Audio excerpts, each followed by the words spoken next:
คลื่นลมแรงขนาดนี้จริงๆแล้วมันก็อันตรายอยู่นะเห็นไหมมีธงแดงๆอยู่นะแต่มีนักท่องเที่ยวฝั่งนู้นก็ยังลงไปเล่นอยู่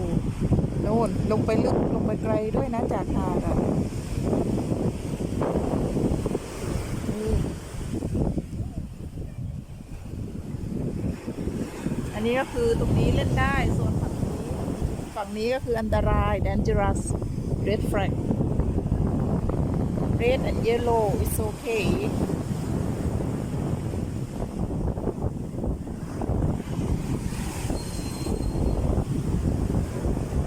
but be careful